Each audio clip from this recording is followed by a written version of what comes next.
Welcome to Earnings Recap. Today we're summarizing Samsung Electronics' 2025 first quarter financial results conference call. We've listened through the whole thing, the presentations, the Q&A, all of it. Yep, and we're going to break down the key takeaways for you in, well, plain English. We'll hit the main financial points from the top execs, get into what management said about performance and strategy. And also cover the interesting bits from the analyst questions and how Samsung responded. Think of it as the highlights reel, giving you the core story without needing to sift through hours of financial jargon. Exactly. These calls are always more than just numbers, right? They kind of give you a peek into their thinking. For sure.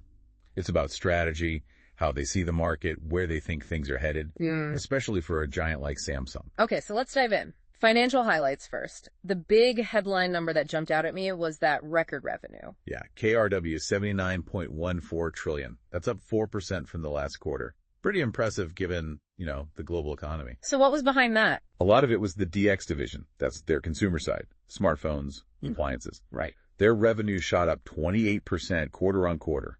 Huge jump. Driven by the new phones, the S25 series, and high-end appliances. Seems like people are still spending on premium stuff. It does look that way. But it wasn't quite the same story everywhere in the company.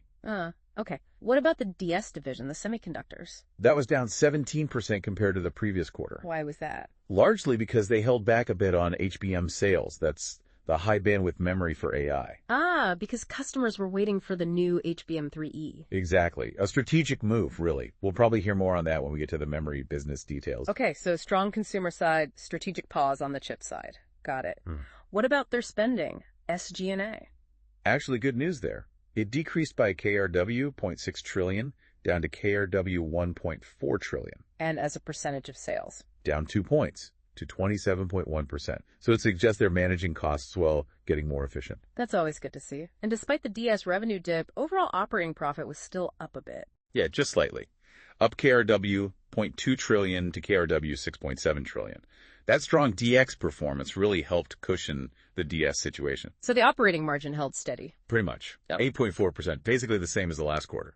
And currency, always a factor for global players. Yep, it helped them this quarter. The stronger dollar, mainly, added about KRW 0.5 trillion to operating profit. Mostly benefiting the component side. That's right, where more business is done in dollars. So, yeah, bit of a currency tailwind there. Okay, let's talk investments. Capital expenditures, CapEx. That's a pretty big drop, actually. Down KRW 5.8 trillion to KRW 12 trillion for the quarter. Where did most of that go? Still DS. Overwhelmingly. KRW 10.9 trillion went to the DS division. But interestingly, they dialed back memory investments a bit. Aligning with supply and demand, they said? Yeah, being more flexible. Foundry investment was also down, focusing more on tech migration and efficiency. And display. Display CapEx was lower too, but that's mainly because they'd finished some big investments in IT OLED panels recently. So that makes sense. Right, spending naturally drops after a big project.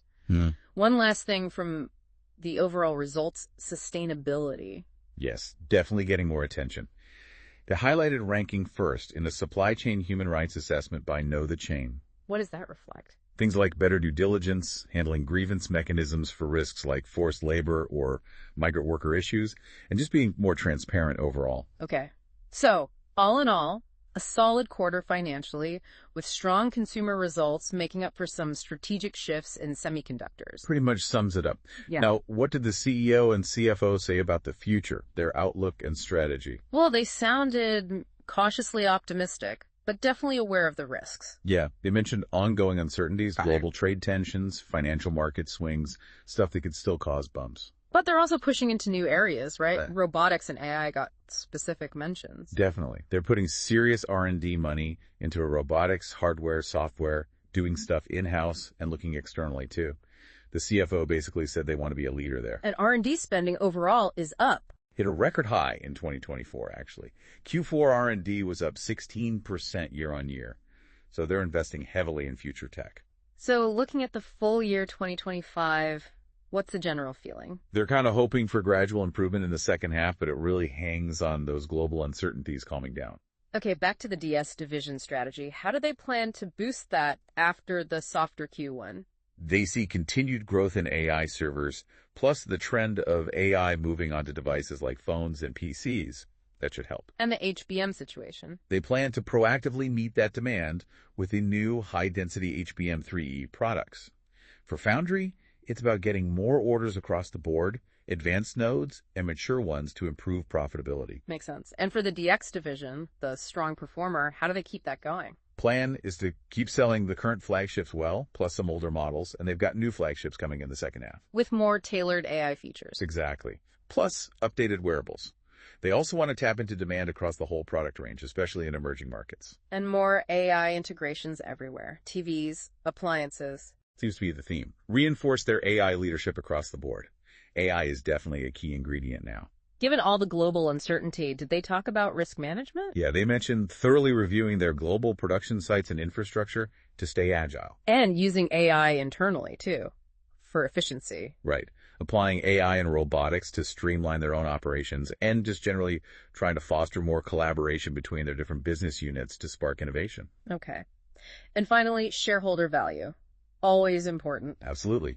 They announced the quarterly dividend, KRW 365 per share, common and preferred. Part of that bigger 3-year plan. Exactly. The KRW 9.8 trillion annual payout for 2024-2026. This Q1 payout is about KRW 2.45 trillion of that. And the share buyback program. Any updates? Yep. The KRW 10 trillion one announced last November. They'd already bought back and canceled KRW 3 trillion by mid-Feb. And the remaining KRW 7 trillion. It's ongoing. KRW 3 trillion is for the second phase, and they plan to cancel KRW 2.5 trillion of that. What about the last KRW 4 trillion? The board's still figuring out the options for that tranche. Timing, scale of cancellation, all under review. So, significant returns to shareholders. And something about stock compensation change, too. Yeah, they expanded it, linking it more closely to stock performance and business results. The idea is to better align employee incentives with long-term value creation for shareholders. Okay, great overview of the big picture. Let's zoom in now on the individual business units, starting with memory. Right. So, Jejun Kim reported for memory. He said Q1 saw strong AI server demand, which was good. And PC mobile recovery. Yeah, clearer signs of that than expected. But server SSD demand was weak. Data center projects got delayed, apparently. So a bit of a mixed picture within memory itself. How does shipments track? DRAM bit shipments actually beat their guidance, up high single digits thanks to those servers. Overall bit growth, low single digits. But HBM sales were down. Correct. Sequentially down. Partly export controls on AI chips, partly customers waiting for HBM3E, as we discussed. And then NAND bit growth was down about 10% quarter on quarter. Yeah. Again, weaker server SSDs were the main culprit. But even that was slightly better than they'd forecast. better. They think customers felt prices had hit bottom, so they bought a bit extra. Interesting. What's the memory outlook then? Q2 and beyond? For Q2, they still expect strong AI server demand. Plus, maybe some preemptive buying ahead of potential tariff changes. Ah, the tariff pause effect. Could be. And continued PC mobile momentum, especially from China. The focus is profitability push HBM3E, high-density server DRAM, respond flexibly to PC mobile price moves. And for NAND in Q2. Focus on recovery in applications and improving costs by shifting to their V8 tech. Looking further out, second half. Strong AI server demand continues. Server SSD should recover as projects restart. PC improvement with the Windows 10 end of life. And mobile. More demand expected there too, with more AI services on phones. But they did flag tariff changes as a potential source of volatility. Tech-wise for H2. DRAM, transition to 1 beta nano, ramp up HBM3E and high-density DDR5. Mobile PC, meet demand for LPDDR5X. NAND, target high-performance SSDs for AI servers, push mobile products, keep driving costs down with V8 everywhere. Okay, comprehensive. Let's move to system LSI. Right, Hayok Manquan's update. Q1 revenue was pressured, smartphone market softness, and a delay with a key customer's flagship SoC hurt them. But some positives. Yeah, seasonal demand helped image sensor and other LSI shipments, so sales were up slightly, profit improved modestly. What about the outlook there? Seems tricky. Q2 looks challenging. Geopolitical risks, supply chain shifts, inventory adjustments could mean demand volatility and maybe less investment. So potentially lower volumes for sensors and LSI. That's a risk. But they're aiming to hold revenue steady by getting their SoCs into major flagship phones and leveraging that 200 MP sensor adoption, especially in China. And H2 for system LSI. Overall mobile momentum might still be limited, but component upgrades for on-device AI could help. Premium mobile IT demand should stick around. Their priorities. maximize supply of their next-gen flagship sulcus, make their display drivers, DDIs, more competitive, meet demand for high-res cameras, expand in automotive sensors, and improve profitability via higher-value products and cost savings. Got it. Now, Foundry. They've had some challenges. Mi Jung No reported for Foundry. Yeah, Q1 saw a quarter-on-quarter decline, mostly seasonal weakness in mature nodes. Oh, they're headwinds. U.S.-China trade tensions didn't help, customer inventory adjustments in mature nodes, plus advanced node revenue is weighted towards H2. But some bright spots. They're focused on yields and prepping for mass production of that 2-nanometer GAA tech. That's a big step. And orders. Encouragingly, they saw more orders quarter-on-quarter for HPC and AI stuff, especially for the cutting-edge nodes, 2-nanometer, 4-nanometer, sub-5 nanometer. Yeah. Shows future demand is there. What's a Foundry outlook for the next few quarters? Q2. Mature node demand still subdued, but gradual recovery expected, led by HPC AI. They're ramping production for U.S. mobile auto customers. Hedging against trade risks. Yeah, trying to manage that. But U.S. tariff uncertainty is still a risk factor, they noted. Tech progress. They finished the reliability check for first-gen 2-nanometer GAA, starting production prep in Q2, building infrastructure for second-gen 2-nanometers and the power-optimized 4-nanometer. Focus is getting orders from top HP Auto client for advanced nodes. And for H2. Geopolitical risks might increase. Mobile PC demand could stay soft, but strong AI HPC momentum should drive advanced node growth. So earnings should improve. That's the plan. More revenue from advanced nodes ramping up, seasonal rebound in mature, plus strength in AI HPC, start mass production of first-gen 2-nanometer GAA, push for second-gen orders, continue low-cost strategy for 4-nanometer target automotive grade, deepen specialty processes for mature nodes, get more consumer auto orders. Great, makes sense. What about Samsung Display? Charles Herr gave the update. Mobile display did better year-over-year in Q1, helped by a major customer's high-end phones and good exchange rates. But down QoQ. Yeah, typical seasonality after Q4. Large display saw new QLED product launches from customers, like a 27-inch monitor. QLED demand kept growing, monitor sales up double digits, so overall performance better than Q4 last year. What's the display outlook? Q2. A bit cautious for mobile display, mainly due to tariff uncertainties. Strategy is product competitiveness, stable panel supply for foldables, and expanding into IT and automotive. And large display in Q2. Expecting stable sales, launching ultra-high refresh rate monitors for the gaming market. And H2 for display. They see more market uncertainties, competition, maybe weaker consumer spending. Mobile display, focus on differentiation, low power form factors for AI devices, keep growing. iTauto sales want double-digit revenue share there. Large display in H2. Continued QD OLED growth in premium TVs monitors. Expand into mainstream monitors too. Broaden D2C and B2B presence.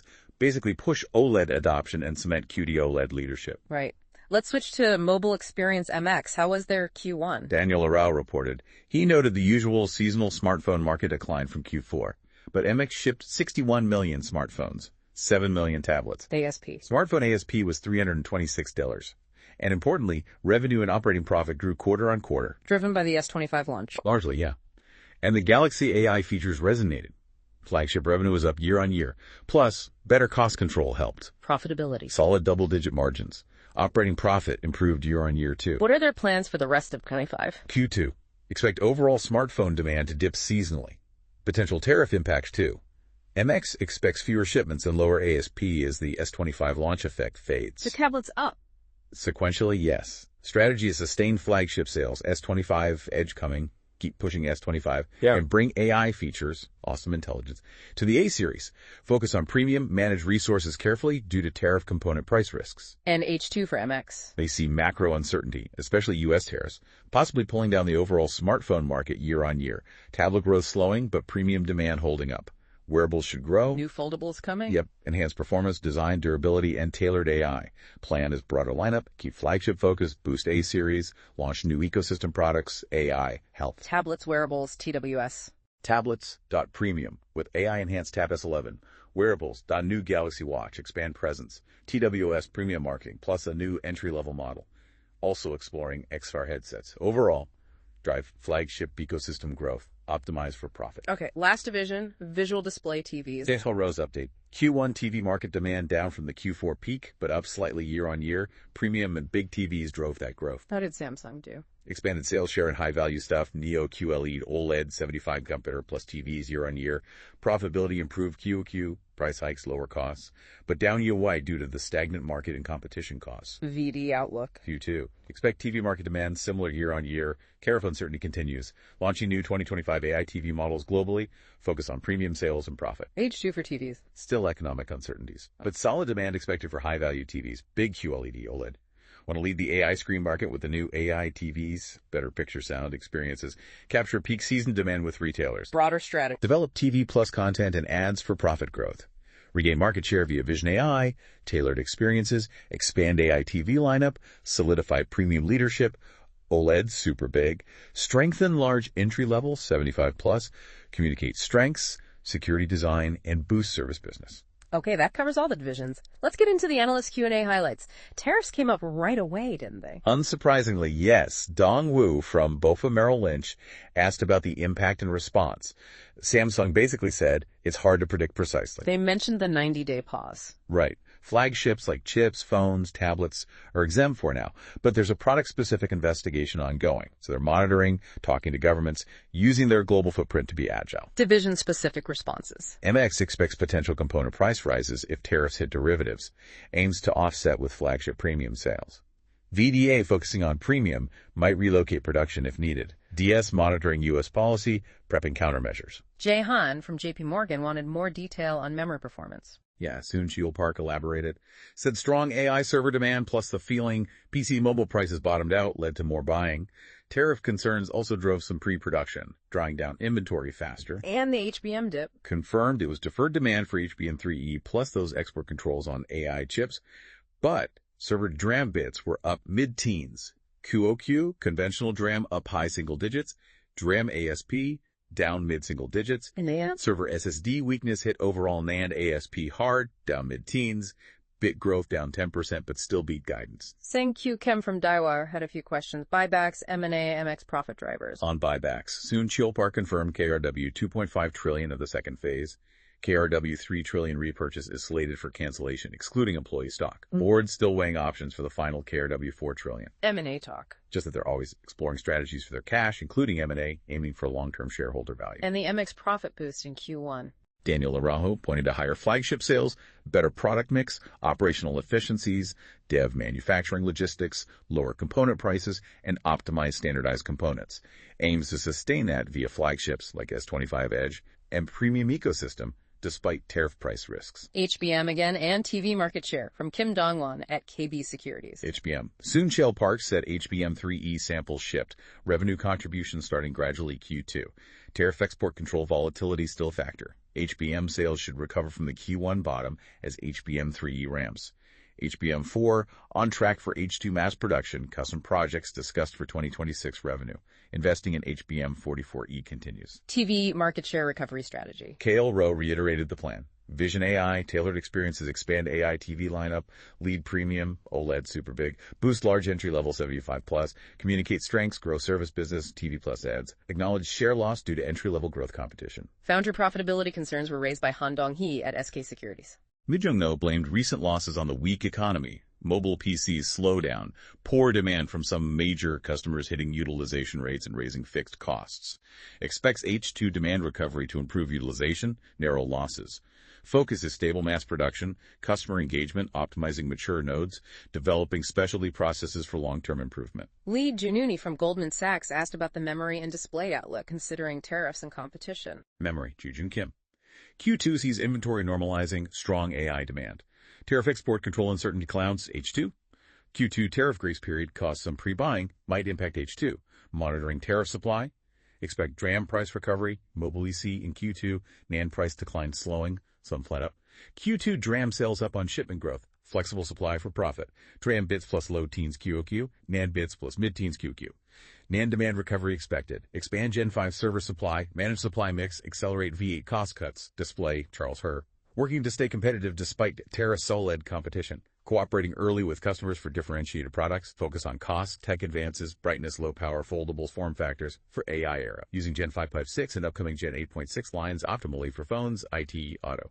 Foldable shipments and new form factors came up via Jun Cheng-ro at Hyundai. Daniel Arauto stressed continued foldable leadership via innovation, improving portability performance this year, tailoring Galaxy AI for fold flip unique experiences, aiming for meaningful growth by expanding high-end sales and lineup.